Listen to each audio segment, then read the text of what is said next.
ये एक बहुत महत्वपूर्ण बात है क्योंकि हमारा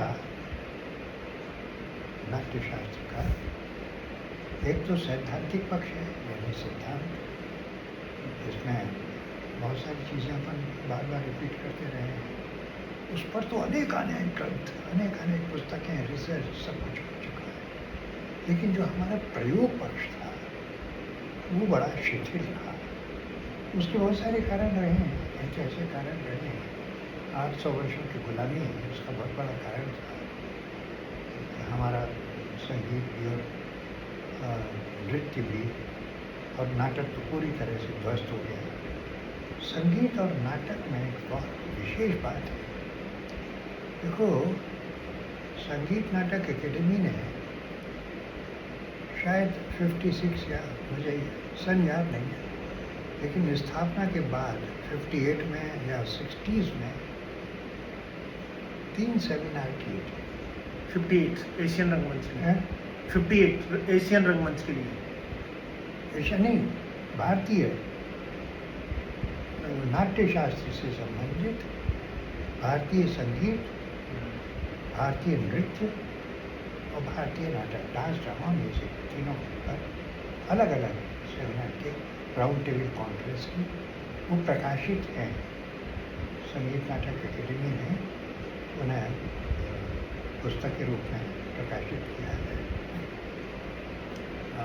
और उसमें एक छोटी सी बात तुम बता रहा हूँ, उदाहरण के लिए एक लेख है रुक्मिणी देवी आरुंदेव का, उस पुस्तक में उसमें कहती हैं कि मैंने जब बाला सरस्वती के ऐसा नाम हुई है, अब फिर तो उन्हें पूजा जाने लगा, ज़बरदस्त।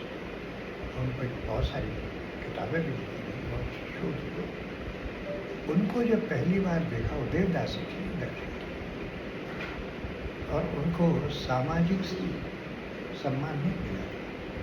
बहुत ही नीची कोटि, निम्न कोटि की क्या कलाकार समझे जाते थे।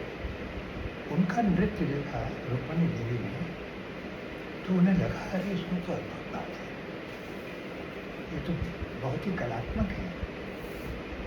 तो उन्होंने उसका परिष्कार किया और डॉक्टर वी राघवन, बहुत बड़े पंडित हुए, उन्होंने नाट्यशास्त्र सभी चीज़ों पर खूब लिखा है, बहुत बड़ा नाम है। वी राघवन साहब ने कहा है, उसी आलेख का मैं जिक्र कर रहा हूँ, कि इसका नाम शुरू में भरतनाट्यम नहीं था, नाचा या नाट्यम या कुछ इस तरह का देसी नाम था। भरतनाट्यम नाम मैंने दिया 100 वर्ष पहले। वो भरतनाट्यम जो देवदासी यहाँ बिल्कुल ऐसा ऐश्वर्य की चीज़ और एक ऐसी गरीब चीज़ समझी जाती थी, सामान्य समझी जाती थी, वह सारी दुनिया में कैसे प्रतिष्ठित थी, ये उदाहरण। इसी तरह संगीत ये चूँकि एकल कला थी, तो मुग़ल काल में ख़ास तौर से जो कुछ मुग़लकालीन बादशाह वगैरह थे, उन्होंने ऐश्वर्य की चीज़ समझ करके संगीत को बहुत प्रोत्साहित किया और उस्तादों को इनाम दे करके, जैसे तानसेन के बारे में तो पता ही है, इसमें कोई ऐसी बात नहीं। तो वो संगीत पक्ष अलग हो गया, नृत्य अलग हो गया। ये तो एकल कलाएँ थी, यानी इंडिविजुअल आर्ट की तरह से पनप सकते थे। हमारा जो नाटक है वो एक सामूहिक कला है, एक ग्रुप एक्टिविटी है। तो जब तक नाटक के सारे पात्र नहीं होंगे तो उसकी जो कहानी है वो बंधी हुई नहीं होगी और वो इम्पैक्ट नहीं छोड़ेगा। तो उसमें बहुत सारे पात्र, चरित्र चित्रण है उनका भावोद्रेक है और वो सारी चीज़ें, कलात्मकता है उसके, जब वाचिक है, ख़ास तौर से जो वाचिक है, जिस तरह का अपन, ये भी तो वाचिक है जो मैं तुमसे बात कर रहा हूँ, लेकिन इस वाक्य को ज़्यादा कलात्मक बनाना, केवल मनोरंजन की दृष्टि से नहीं। मनोरंजन तो एक तत्व है उसका, लेकिन वो एसेंशियल नहीं है, वो प्रकारांतर से सिद्ध होता है। इसको और ज़्यादा कलात्मक बनाना और उसका जो भाव पक्ष है उसको संप्रेषित करना बहुत महत्वपूर्ण है। कविता में जो शब्द है,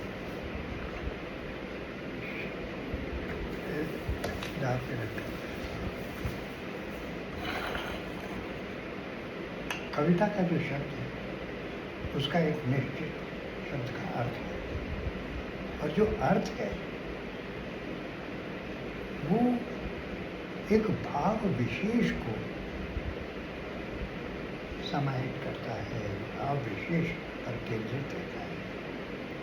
इसी तरह संगीत का जो स्वर है, जो स्वर तो स्वर है, लेकिन जब उस स्वर में भाव मिल जाता है, भाव पक्ष मिल जाता है स्वर में, तो उसकी क्षमता, स्वर की क्षमता कई गुनी बढ़ जाती है। तो वाचिक का भाव पक्ष और संगीत का भाव पक्ष जब दोनों एकाकार होते हैं तो वो संप्रेषण की सिद्धि होती है। हमारे यहाँ क्या हुआ है, नाट्य शास्त्र का जो छठा अध्याय है, रसाध्याय, जो सिद्धांत पक्ष था, उस पर तो बहुत ज़बरदस्त चर्चाएं हुई। कई पुस्तकें हैं, जगह जगह मिल जाएंगी, और जो पंडित लोग हैं उन्हें तो रटा हुआ है छठा अध्याय पूरा का पूरा रसाध्याय। जो भाव पक्ष है, क्योंकि वो प्रयोग से संबंधित है, उस पर किसी ने बात नहीं किया। वो तो प्रयोग की चीज़ें करोगे तब पता पड़ेगा, करने वाला नहीं था। बातचीत करने वाले बुद्धिमान लोग हमारे नाटक में उनका अभाव नहीं रहा, एक से बढ़कर एक विद्वान रहे हैं, लेकिन जो प्रयोक्ता थे नाट्य के, शास्त्रीय नाट्य के प्रयोक्ता, वो धीरे धीरे खत्म हो गए। दूसरी तरफ दो हमारे यहाँ रंगमंच, मराठी रंगमंच और बंगाल का रंगमंच, उन्होंने उन तत्वों को बहुत अच्छी तरह संभाल करके रखा। महाराष्ट्र में तो संगीत, नाट्य संगीत एक विधा हो गई। अब देखिए, नाटक को और संगीत को मिला करके नाटक के संगीत की विशेषता सामान्य संगीत से अलग कर दी गई और उसको इतनी उत्कृष्टता प्रदान की गई कि बहुत बहुत पॉपुलर और बहुत प्रशंसनीय है। उसकी गोष्ठियाँ होती हैं, उसके लिए अलग से एक कविता है, नाटक है, तो उसकी संगीत रचना होती है, उसको सुनने वाले सारी रात उसको सुनते हैं। महाराष्ट्र ये अभी भी, और बंगाल में सर वो नाट्य संगीत होता है, वो नाटक के साथ होता है या फिर नाटक की कथा वस्तु पर लिखा हुआ संगीत? नहीं, वो तो स्वतंत्र विधा हो गई, नाटक पर आश्रित नहीं रहा नाट्य संगीत। यही तो विशेषता है, वो संगीत पर भी आधारित नहीं है और वो नाटक पर भी आधारित नहीं है। वो संगीत के सारे गुण भाव पक्ष के उनको लिया और नाटक के सारे भाव पक्ष उनको लिया, और ये अभिनय संगीत दोनों मिलाकर। मैं अभिनय की बात हम कहेंगे, भाव पक्ष, वाचिक का भाव पक्ष, शब्द, काव्यात्मकता, जो नाटक की वाचिक की सबसे बड़ी विशेषता अपने यहाँ काव्यात्मकता है। तो उस काव्यात्मकता को और स्वरों के भाव को समझाने की ज़रूरत नहीं है। एक बहुत छोटी सी बात है कि जैसे कबीर का पद, अब कबीर के पद की स्वर रचना तो एक तरह से है,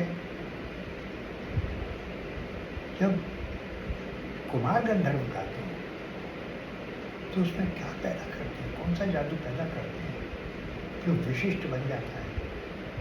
स्वर वही है, उन्हीं स्वर लिपियों से अगर कोई साधारण सामान्य व्यक्ति गाएगा तो स्वर लिपि तो वही है, स्वर वही है, ताल वही है, शब्द भी वही है, असर नहीं होता। ये असर क्या है? ये असर है भाव पक्ष। ये भाव पक्ष दूसरे प्रदेश में इसकी फिर प्रस्तुति, नाट्य संगीत की प्रस्तुति वैसे मंच पर प्रॉपर उसी तरह से होगी? हाँ, उसी तरह होती है महाराष्ट्र में, दूसरे प्रदेशों में नहीं है। ये वहाँ की विशेषता हो गई है महाराष्ट्र की, और उस पर बहुत अच्छा काम भी हो रहा है लोगों ने। अब वो इतना प्रचलन में नहीं रहा क्योंकि अब फिल्में और दूसरे बना रहे हैं। तो सर, प्रायोगिक पक्ष पर कार्य नहीं होने का कारण किसे मान सकते हैं? एक तो इतिहास की चीज़ है।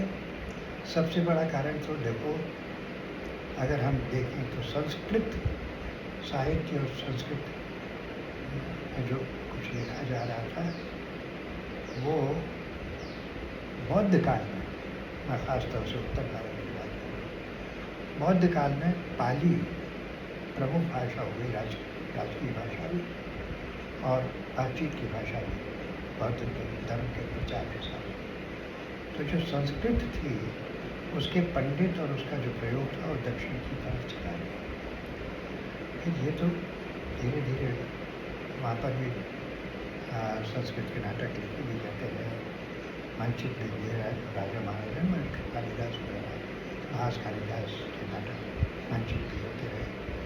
फिर जब मुगलों का आक्रमण शुरू हुआ लगभग 800 साढ़े 800 वर्ष पहले, उसने ध्वस्त कर दिया हमारे यहाँ की जो रंगशालाएँ थी, वो राजा महाराजाओं के संरक्षण में चलती थी।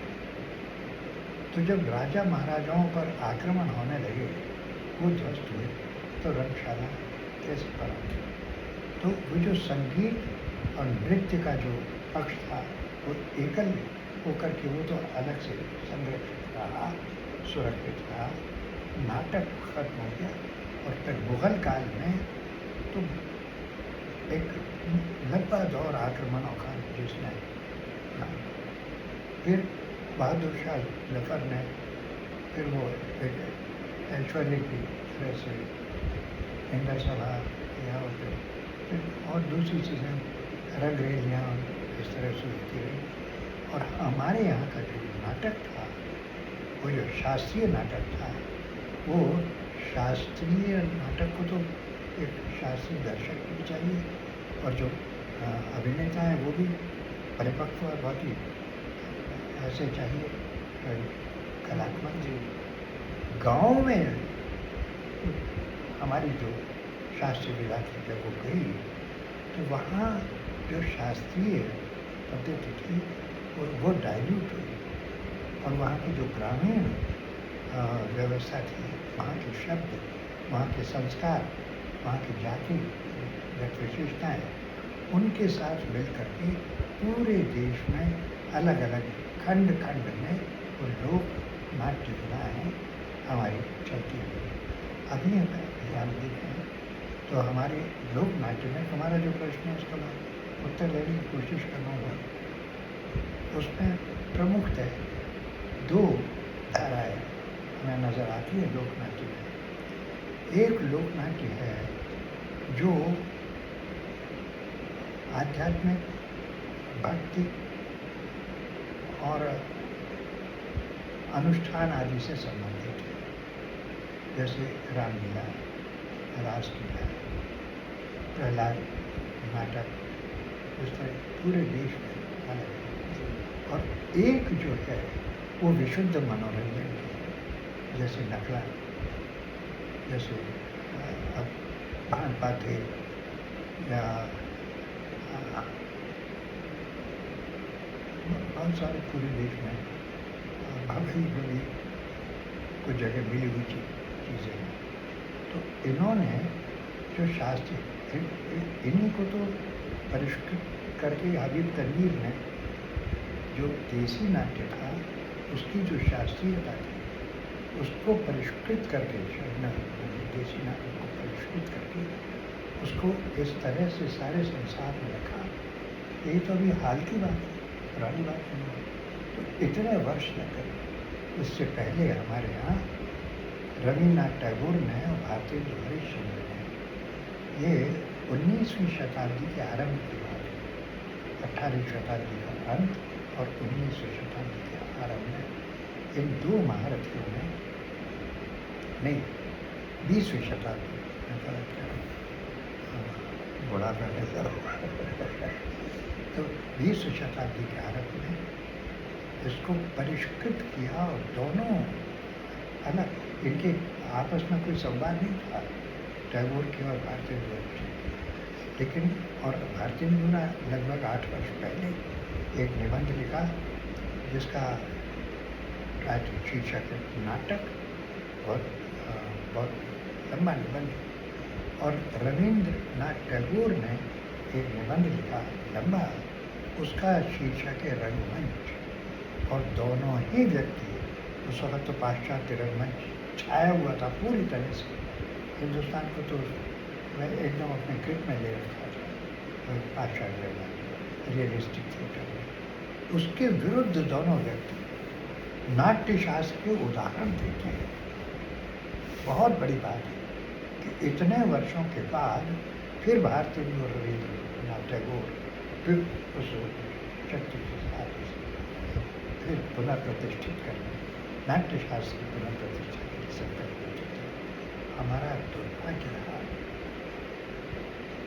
कि टैगोर को समझने वाले, टैगोर के सारे एक विशेष बात होती है, टैगोर और भारतीय दोनों के नाटक देखिए, सारे के सारे नाटक काव्यात्मक हैं, गद्यात्मक। इब्सन जैसा या चेखोव जैसा कोई नाटक नहीं लिखा, न रविन्द्रनाथ टैगोर ने लिखा, न भारतीय ने लिखा। वो जो काव्यात्मकता है वो संगीत को आधार देती है, और संगीत इनकी दृष्टि में बहुत ही प्रमुख तत्व नाटक का, कि संगीत के बिना तो नाटक हो नहीं सकता, ऐसी कल्पना। और काव्यात्मकता के बिना सौंदर्य अनुभूति कैसे होगी, इसको इन्होंने उसका प्रयोग किया लगातार। सारे के सारे नाटक, ये कम बात नहीं है, बहुत महत्वपूर्ण बात है कि कोई नाटककार उस समय जब गद्यात्मक नाटक और इनका बोलबाला, शेक्सपियर का बोलबाला था सारी दुनिया में, और हम तो पूरी तरह ग्रिप में थे, उस वक्त समाज को नई दिशा देना। हमारे यहाँ दुर्भाग्य था, तो जो भद्र लोग था बंगाल का, उन्होंने इस बात को समझा नहीं, वो पाश्चात्य प्रभाव में, अंग्रेज़ों के प्रभाव में थे, और टैगोर को नाटककार मानने से या नाट्य चिंतक मानने से इनकार कर दिया। टैगोर श्रेष्ठ कवि, श्रेष्ठ कथाकार, श्रेष्ठ संगीत रचनाकार, रविंद्र संगीत, श्रेष्ठ चित्रकार, श्रेष्ठ समाज सुधारक, श्रेष्ठ चिंतक, सब कुछ, लेकिन नाटककार। ये इतिहास सम्मत बात है। आज से 50 साल 100 साल पहले की बात होगी तो प्रकट हो जाएगा। ऐसी स्थिति में शंभु मित्र ने इतने वर्षों के बाद, 50 साल के बाद, 50 साल होने के बाद, शंभु मित्र ने रविन्द्रनाथ टैगोर को फिर से पुनर्प्रतिष्ठित किया, और तब दुनिया को पता पड़ा क्या टैगोर तो इतने बड़े नाटककार। रक्त गर्मी जब उनका नाटक हुआ शंभु मित्र का all India national theatre festival में दिल्ली में, संगीत नाटक अकेडमी में, तो रक्त गर्मी ने तहलका मचा दिया कि ये नाटक बिल्कुल नया और इतना काव्यात्मक, सौंदर्यात्मक, उसका जो वाचिक था, शंभु मित्र तो शंभु मित्र, उसका जो वाचिक था वो इतना अद्भुत, उसमें काव्यात्मकता है। उसी तरह से जैसे अपने यहाँ जो देसी संगीत है, बाउल संगीत उदाहरण के लिए, तो गाते हैं भक्ति भाव से, तो वो जैसे तन्मयता है, वो तन्मयता शब्द की भाव के माध्यम से, उस स्वर में भी तन्मयता, जब वो गाता है कोई तन्मय होकर, तो आनंद ही कुछ और होता है। और जब इसी तरह से वाचिक भी, कोई भजन या कीर्तन कुछ कर रहा है और उसमें उतना ही भाव प्रवण है वो, तो ये जो भाव पक्ष है शब्द का और स्वर का, ये जब एकाकार होते हैं तो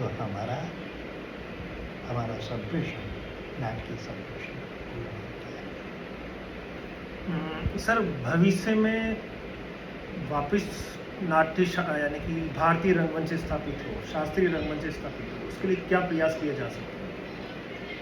देखो, पहली बात तो ये कि इतने अवरोधों के बावजूद हमारे यहाँ से वो शास्त्रीय नाट्य अ, पूरी तरह खत्म नहीं हुआ। दक्षिण में कुटियाट्टम अभी भी प्रचलित है, गुरु शिष्य परंपरा। नृत्य में तो खैर है ही, भरतनाट्यम और कथक गुरु शिष्य परंपरा के साथ चल रही है। यक्षगान, कथकली, ये जो है इधर असम में अंकिया नाच, इनमें वो तत्व हैं कि उत्तर भारत में हिंदी भाषी क्षेत्र में खासतौर से वो तिरोहित हो गए, लेकिन ये जो है दक्षिण में और असम के अंकिया नाच, यहाँ से हमें वो प्रेरणा लेनी चाहिए तो कैसे अभी तक जीवित है। गुरु शिष्य परंपरा उसके लिए बहुत ही आवश्यक है।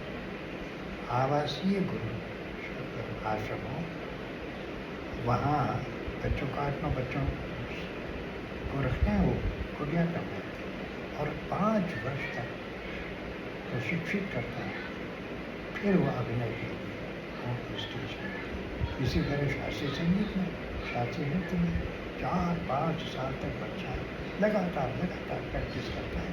जब पारंगत होता है तब तक मंच किया जाता है।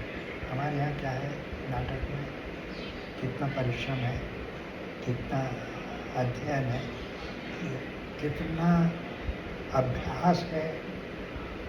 तो जब तक वो अभ्यास नहीं होगा, जो हमारी शास्त्रीय प्रणाली है जब तक वो हम संरक्षण नहीं कर सकेंगे, तब तक कैसे शास्त्रीय नाटक होगा। वो होना चाहिए एक जगह, एक आश्रम में, वहाँ छोटे बच्चों को रखा जाए, और जो गुरुजन हैं वो उसमें संगीत के लिए और नाटक संगीत के लिए और नृत्य के लिए और वाद्य आदि उस सब की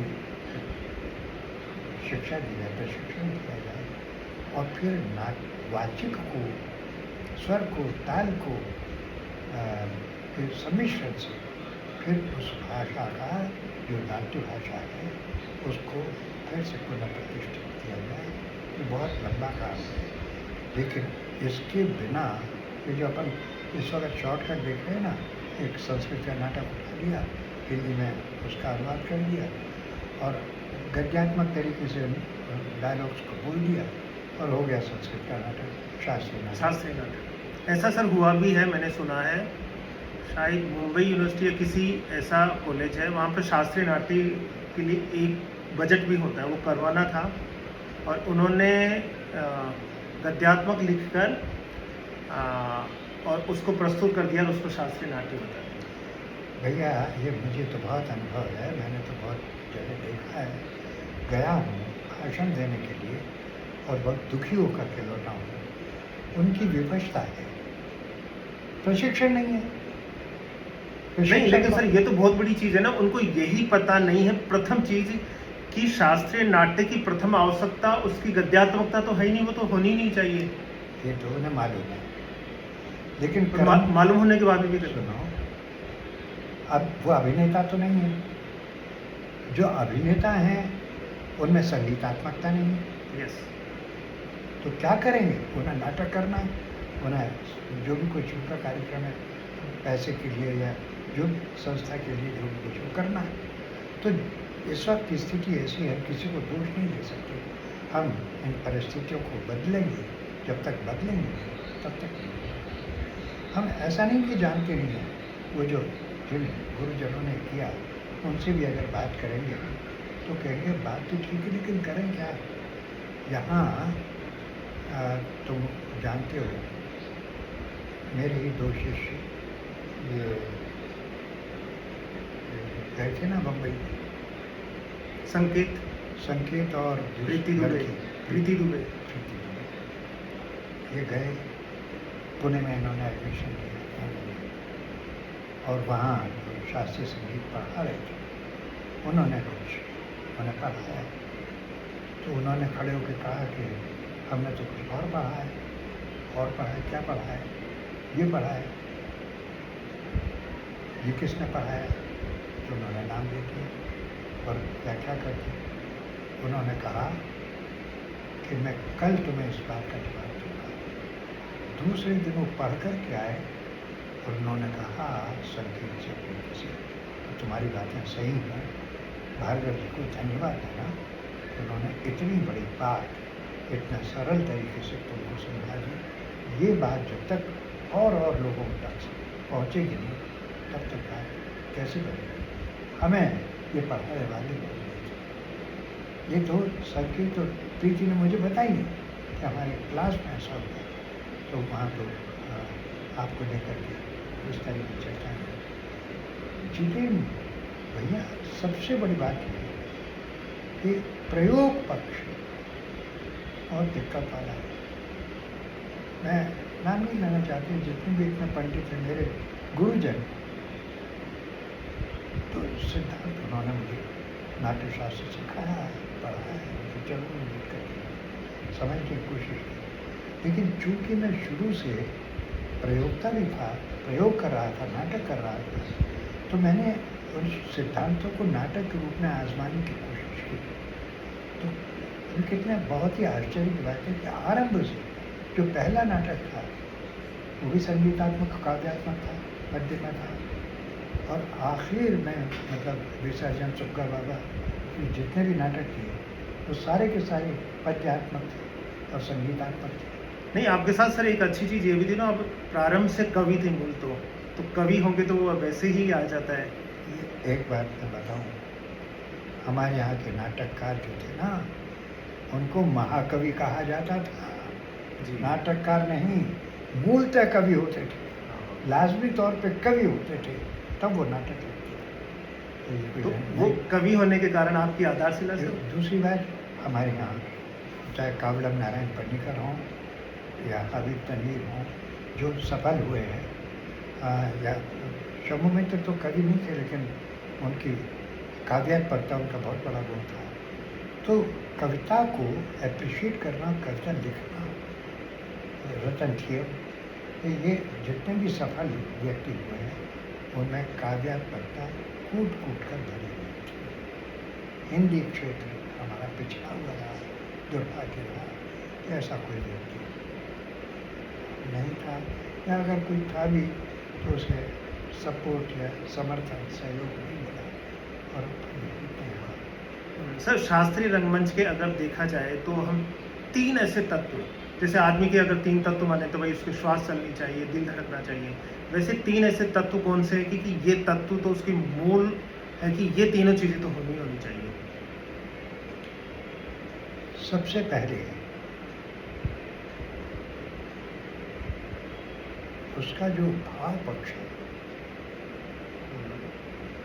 शब्द का और स्वर का, वो पूरी तेजस्विता के साथ उभरना चाहिए।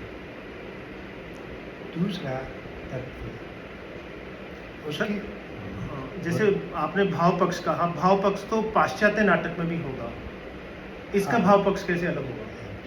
ये भी बहुत अच्छा प्रश्न है। वो जो पाश्चात्य नाटक में है ना, वो है डायरेक्ट, प्रत्यक्ष। हमारा है प्रतीकात्मक, वो काव्यात्मक है। जब हम कविता की बात करते हैं ना, तो कविता के डायलॉग इस तरह के नहीं होते जैसे अपन बात कर रहे हैं। ये सामान्य बात भी हम कविता में कहते हैं तो बहुत सुंदर शब्दों में प्रतीकात्मक तरीके से, काव्यात्मक तरीके से कहते हैं। उसके भाव पक्ष में और गद्य के भाव पक्ष में, भाव पक्ष तो अपना ही इतना तो लेकिन जब प्रतीकात्मक रूप से भाव पक्ष की बात करते हैं तो उसकी सौंदर्य वृत्ति सुनने में बहुत अच्छा लगता है, रोम रोम रोमांचित हो जाता है शरीर, और ऐसा लगता है कि अरे अद्भुत, वाह वाह वाह, ऐसा स्वर, ऐसा शब्द का अर्थ सुना ही नहीं, कभी देखा ही नहीं और कभी अनुभव नहीं किया, वो होता है। एक छोटा सा उदाहरण देता हूँ। मैं आजकल शंभू मित्र पे काम कर रहा हूँ। शंभू मित्र जब छोटे थे, कलकत्ता छोड़ करके उनको अपने छोटे भाई के वो रोगग्रस्त थे तो पिता उनको इलाज के लिए पहले लखनऊ होते इलाहाबाद लेकर, तो उनके पास बहुत सारा समय होता था, लाइब्रेरी में पढ़ते थे, वो पढ़ते थे। हम 16, 17, 18 वर्ष की उम्र में अनेक पुस्तकें, विशेषकर अंग्रेजी के एब्सेंट चेकर, बर्नार्ड शॉ, इन सबको पढ़ डाला। वहाँ इलाहाबाद में एक समय था, होता था, तो घूमते फिरते थे संगम। वहाँ पर थोड़ा सा समय, व्यायाम, लाइब्रेरी और घूमना फिरना भी काम थे शंभुदा। तो घूमते हुए एक दुकान में कोई नाटक की रिकॉर्डिंग सुनाई थी, और वो बंगला में थी। एकदम बैठ टक्कर दुकान के बाहर खड़े हो गए, और वह थोड़ी सी जगह बना करके बैठ गए, और वो सुनने लगे। पढ़ा हुआ था,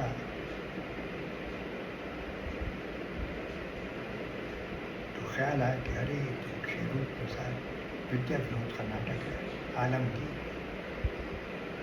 लेकिन पढ़ा तो था मैंने, ये जो अर्थ है ये तो मेरे दिमाग में आया नहीं, तो रोमांचित कर रहे हैं शब्द, मेरे सारे शरीर को एक नई अर्थवत्ता प्रदान कर रहे हैं।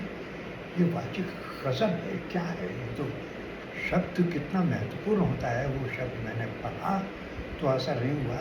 जब मैं सुन रहा हूँ इस रूप में, तो क्या हो रहा है मेरे शरीर पर प्रभाव। तो जब वो कलकत्ता गए और शिशिर भादुरी के स्वर थे, वो शिशिर भादुरी से मिले, और शिशिर भादुरी से थोड़ा बहुत काम भी किया उन्होंने। तो तब उन्हें वाचिक की महत्ता समझ में आई। वाचिक तो लिखा शब्द है, तो लिखा हुआ भी है, बोला जाए तो क्या होता है, कैसे बोला जाए, उस पर एक छोटी सी बात जो जब अभ्यास कर रहे थे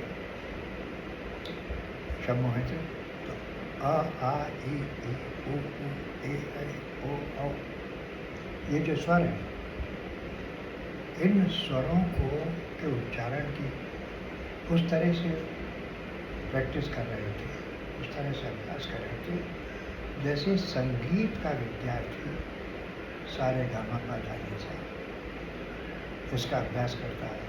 स्वर पे अच्छी पूरी तरह पकड़ हो, और मंद स्वर, तीव्र स्वर, उसमें अंतर कर सके बहुत अच्छी तरह। इसी तरह, एग्जैक्टली इसी तरह जो शब्द है, शब्द के ये जो स्वर है शब्द के, जो व्यंजन को समर्थन देते हैं, उन पर अधिकार, और इतना अधिकार कि जहाँ जिस स्वर की ज़रूरत है वही निकले, दूसरा नहीं निकले।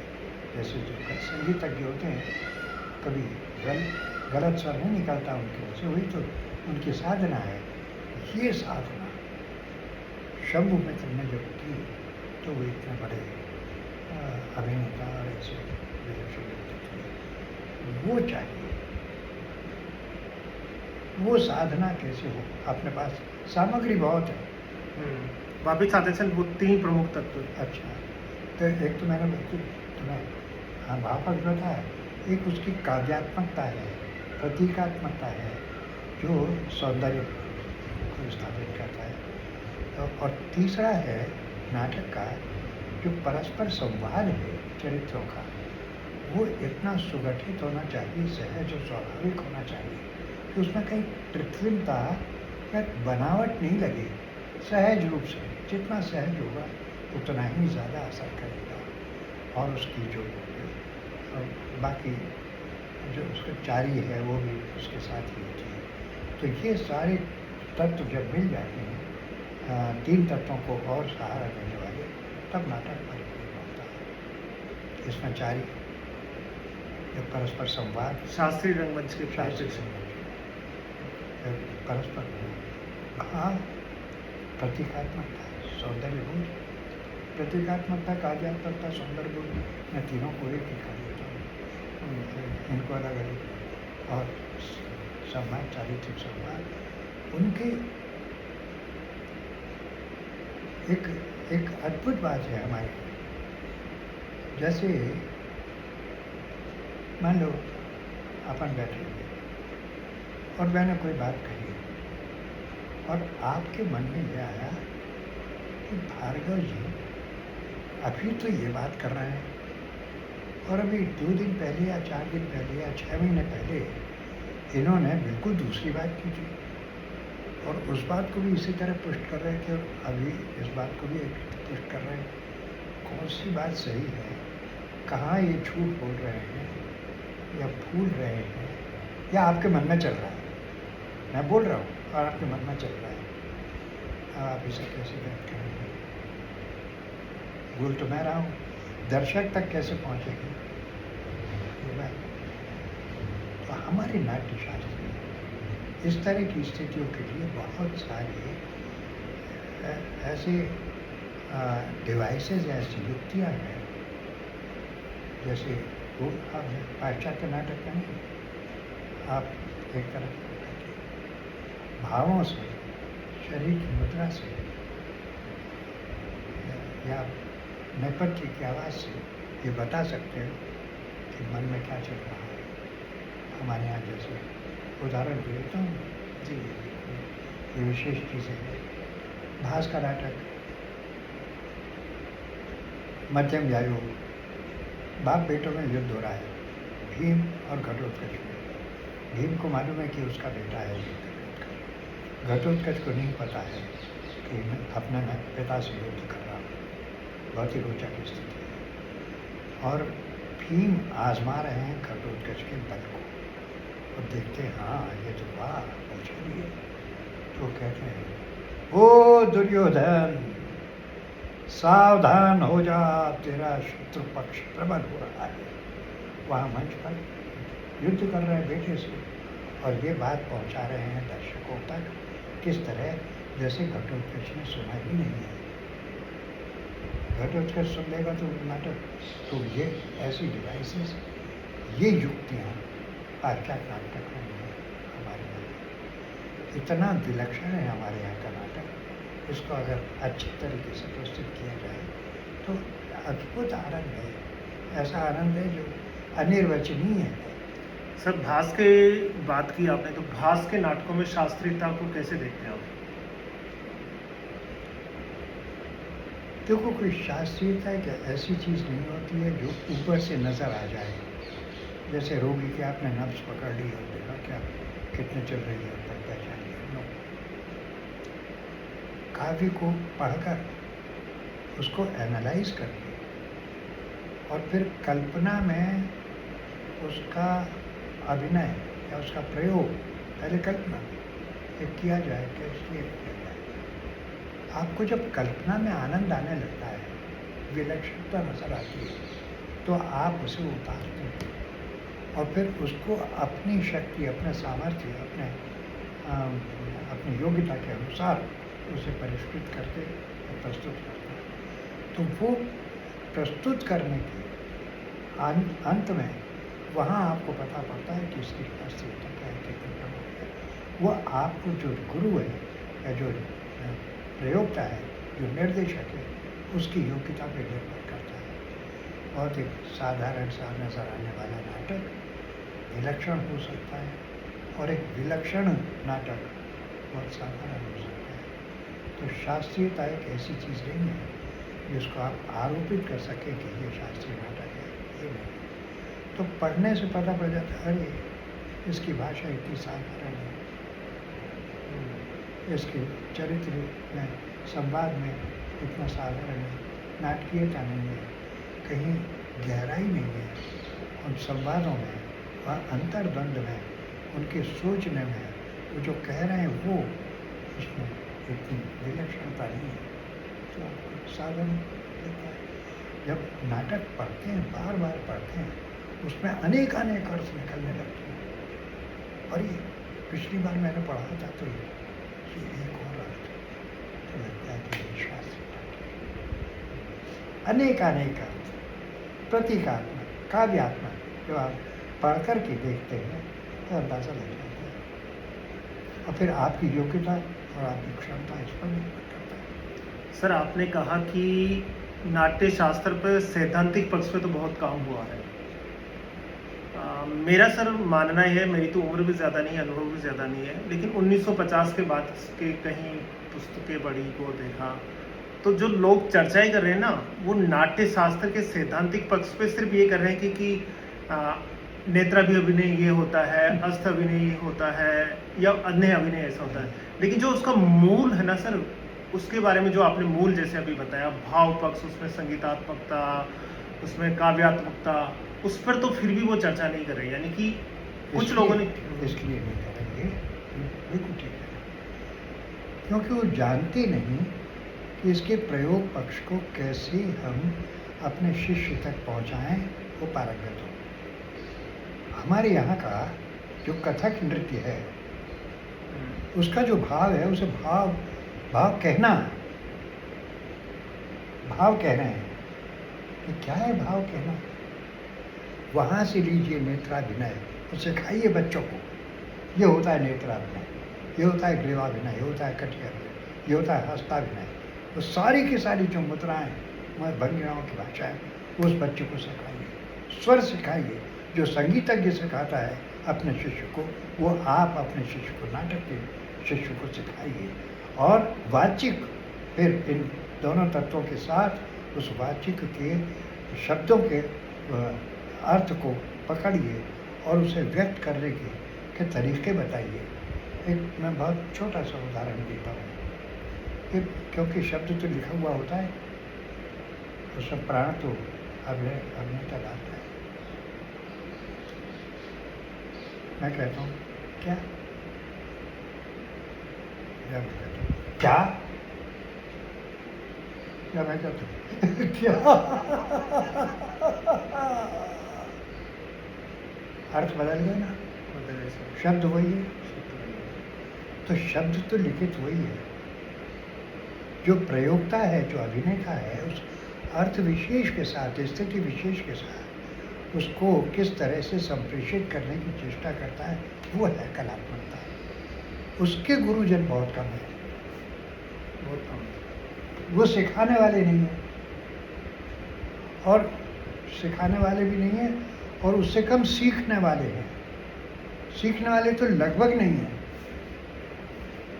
और सर जिनको नहीं आता वो आलोचनात्मक भी कुछ लोग हो गए। जैसे मैं एक बात बताता हूँ कि मैं एक शास्त्रीय नाट्य पर ही एक रखी हुई थी कार्यशाला, उसमें मैं था। तो वहाँ पर उन्हीं को जो बुलाया गया था, बोले कि ये शास्त्रीय नाट्य पे बात करें, नाट्य शास्त्र पे बात करेंगे।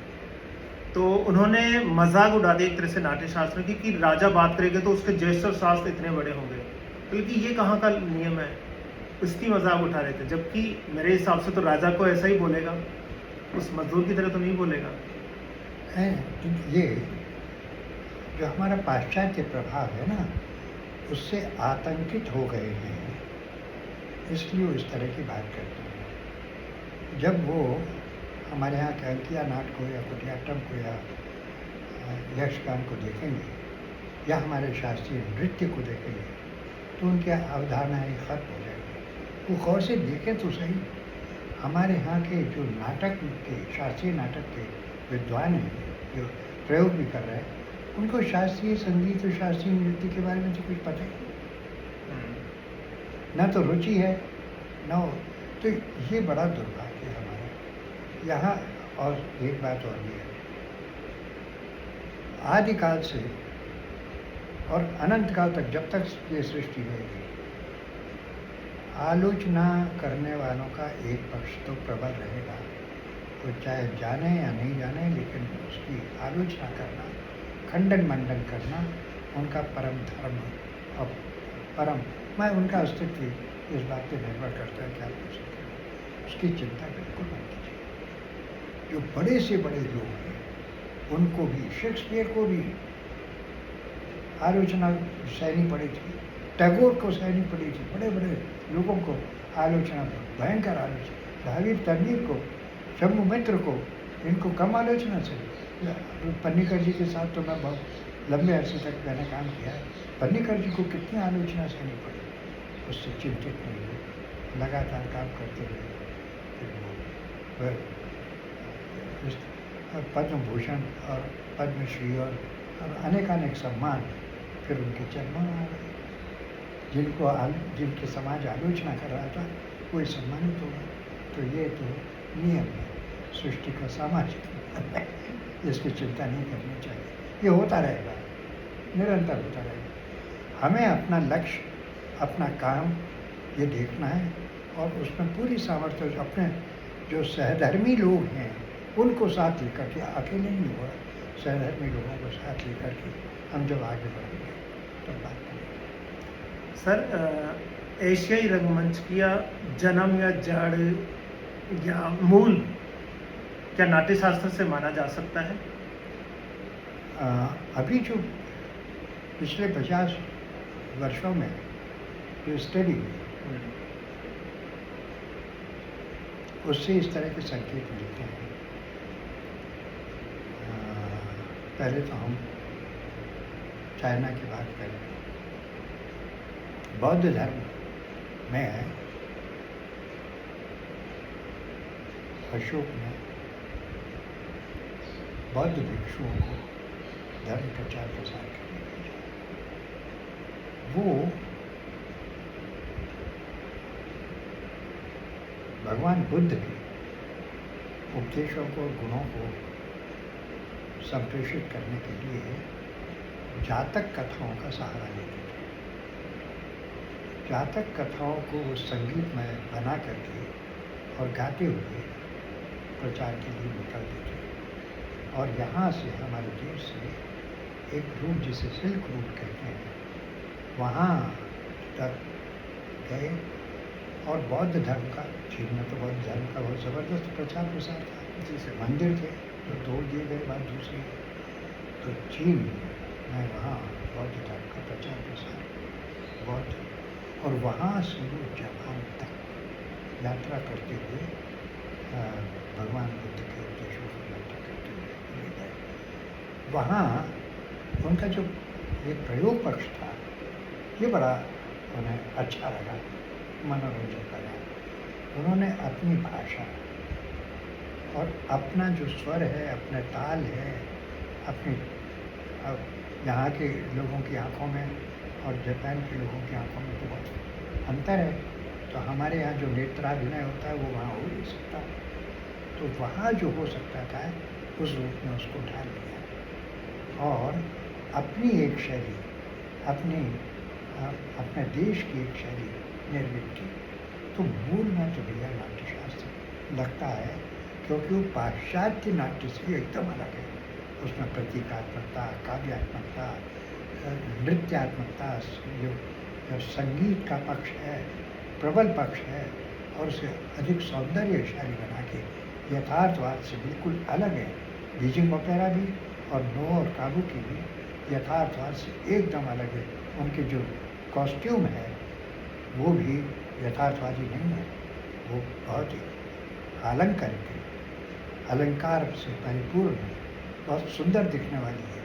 वो अदर देन द लाइफ जो ज़िंदगी में होता है उससे अलग कुछ नज़र आए, ऐसा परिवेश है। बाली,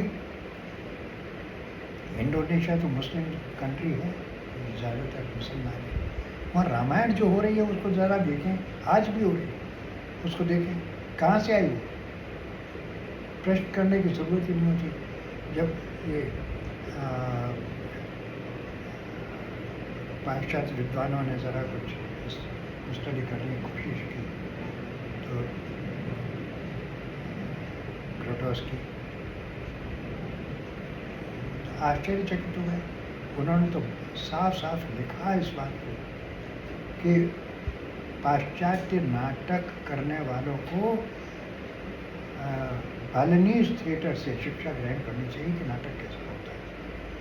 उस वक्त उन्होंने हिंदुस्तान का तो देखा नहीं था, भारतीय देखा तो बालिनीज देखा था, तो लेकिन बालिनीज कहाँ से आया है?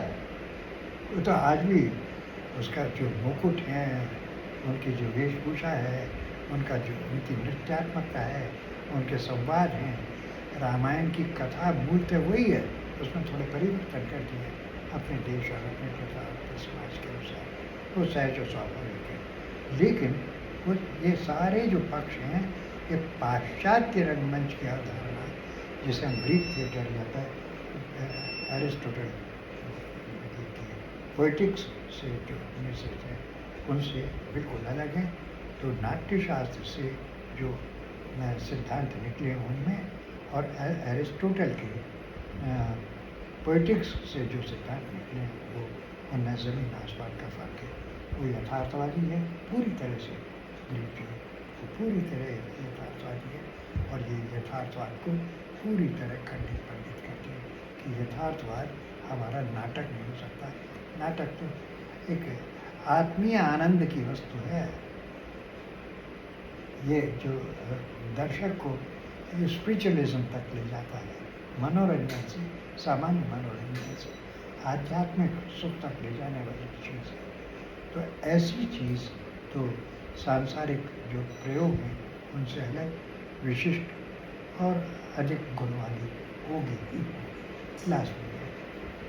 तो हमारा जो पूरा थोड़ा सा सर मैं चीन के बारे में और चीन के नाट्य चीन, हाँ, जैसे आपने अभी जापान और इंडोनेशिया का पूरा बताया, ऐसा थोड़ा सा मोर थोड़ा ये मेरी पुस्तक है जो मैंने अभी टैगोर नेशनल फेलोशिप के लिए मुझे वो फेलोशिप मिली थी, उसमें मैंने ये सारी चीज़ें लिखी हैं। फिर मैं तुम्हें संक्षेप में बता देता हूँ जी। ये जो बर्टोल्ट ब्रेख्ट हैं, इनका जो सिद्धांत है थियोरी ऑफ एलिनेशन, वो कहाँ से निकला? ये ऐतिहासिक प्रसंग है जो मैं बता रहा हूँ आपको। चाइना में,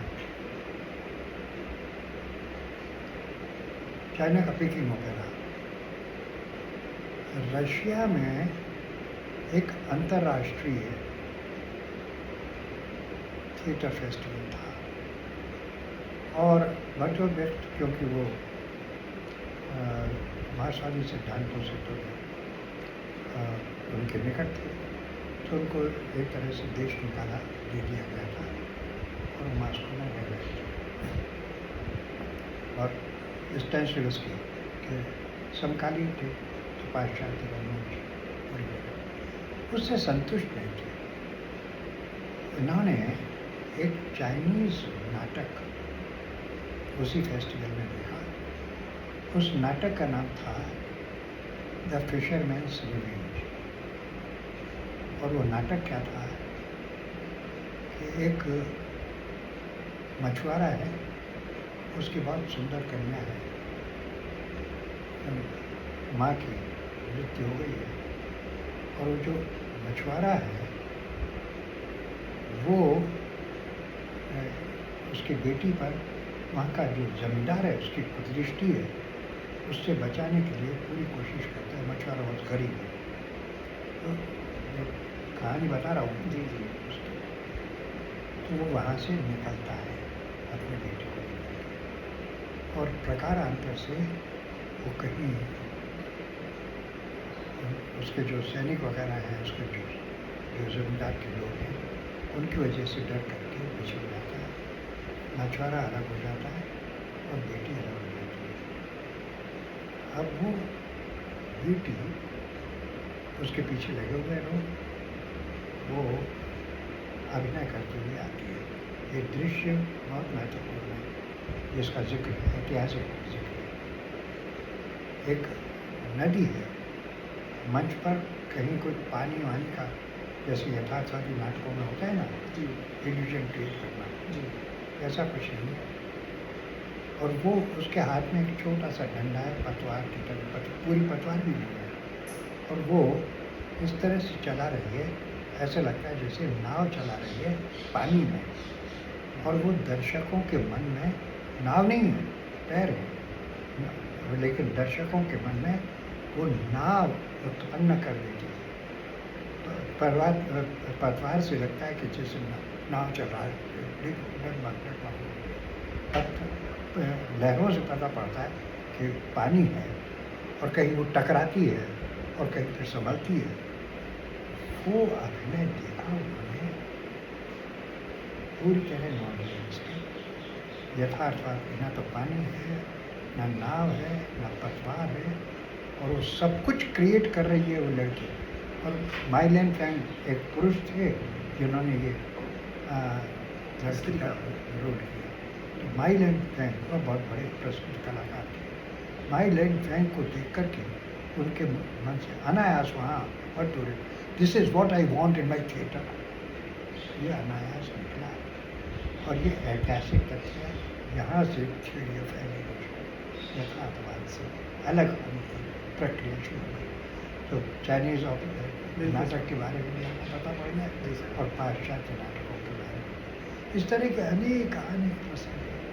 क्या बताऊँ, अब बुढ़ा हो गया इसलिए तो आप बता पा रहे मैंने सर एक और आपसे कुछ साल पहले जब बैठा था चाय पे आपके साथ में, तो मैंने आपसे सुना था कि विदेश यात्रा पे थे, वहाँ पर भी नाट्य शास्त्र की पांडुलिपियाँ वहाँ देखी आपने? कहाँ? या तो अमेरिका या फिर इंग्लैंड, किसी विश्वविद्यालय या किसी संग्रहालय में आपने नाट्य शास्त्र की कुछ पांडुलिपियाँ या वहाँ पर? नहीं, ये ब्रिटिश लाइब्रेरी की बात होगी, ब्रिटिश म्यूजियम लाइब्रेरी की। वहाँ मैं देख नहीं पाया, उन्होंने बताया कि वहाँ पर हैं, और वो उस तरह से संरक्षित किया हुआ है उन्होंने कि वो पढ़ नहीं सकते, देख नहीं सकते। लेकिन मैंने देखा नहीं, मैंने मालूम किया। मैं जब वहाँ BBC लंदन में था तो समय मिलता था तो ब्रिटिश म्यूजियम लाइब्रेरी चला जाता था। वहाँ पर ऐसी पुस्तकें हैं, ऐसे ग्रंथ हैं हमारे अपने, जो हमारे पास नहीं है वहाँ पर। और जहाँ तक नाट्यशास्त्र की बात है, वो केरल में उसकी कुछ प्राचीन प्रतियाँ अभी तक मेरे पास एक मित्र थे, पर्रिकर जी के माध्यम से उनका परिचय हुआ था। उन्होंने कुछ ताड़पत्रों के देखे, वो दिखलाए, लेकिन वो इस तरह से रखे हुए हैं कि आप उन्हें सिर्फ देख सकते हैं, पढ़ भी नहीं सकते और देख सकते हैं। ये भी कह नहीं सकते कि उनको पढ़ करके उनका अर्थ निकाल दें, इतनी प्राचीन। अरे भाई 2-2.5 हज़ार साल पहले की जो भाषा थी, जो लिखने का तरीका था, उसमें और आज तो बहुत फर्क हो। लेकिन हम वहाँ से जो अर्थ निकले हैं, उन अर्थों ने हमें समृद्ध किया, इतना समृद्ध किया है कि आज हम इसकी चर्चा कर रहे हैं। सर एशियाई रंगमंच के बारे में तो आपने बता दिया कि मूल जड़ यहाँ से है। क्या जो यूरोपियन कंट्री खासकर, यानी कि वर्ल्ड के ग्लोब पर अगर देखें, यूरोपियन कंट्रीज भी भारतीय शास्त्रीय रंगमंच उसको समझ पा रही है, या उसके प्रति आकर्षण पैदा हो रहा है, या वो उसको में अपना भविष्य तलाश रही है? अरे कोई समझाने वाला तो हो, वो तो समझने को तैयार है। बताओ, प्रयोग करो, दिखलाओ, ये होता है, समझेंगे। तो ये गलती तो हमारी है। वो तो लगातार कह रहे हो, मैंने बताया जैसे तुम्हें, ग्रोटोस्की ने तो इतना खंडन मंडन किया है पाश्चात्य नाटक को, रियलिस्टिक थिएटर को। लेकिन विकल्प क्या है?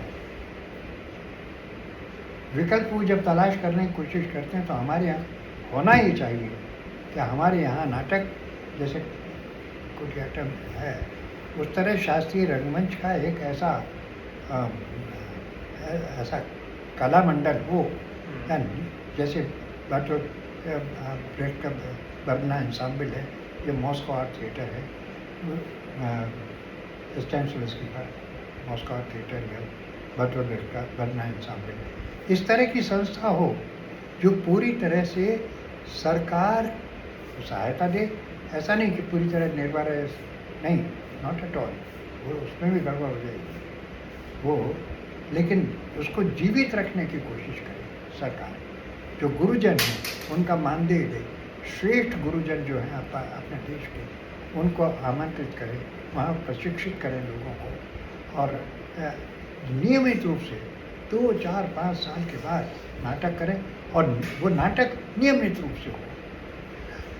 प्रत्येक रविवार, शनिवार या किसी भी दिन नियमित रूप से हो रहा है ये नाटक, प्रतीक्षा करेंगे लोग नाटक देखने के लिए, और फिर वो अपनी जगह बना पाएगा।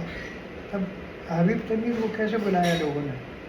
पीटर ब्रूक आए थे, नाटक देखा और उन्होंने रिकमेंड किया। पीटर ब्रूक ने रिकमेंड किया हबीब तनवीर को। हबीब तनवीर अपने आप नहीं रहता है कि हमारा दोस्त है। तो आप जब कुछ करेंगे तब तो ये बात है। उससे पहले सर बहुत बहुत धन्यवाद। नहीं, नॉट एट ऑल, ये तो अपने रोज़ाना की दिनचर्या की बात है।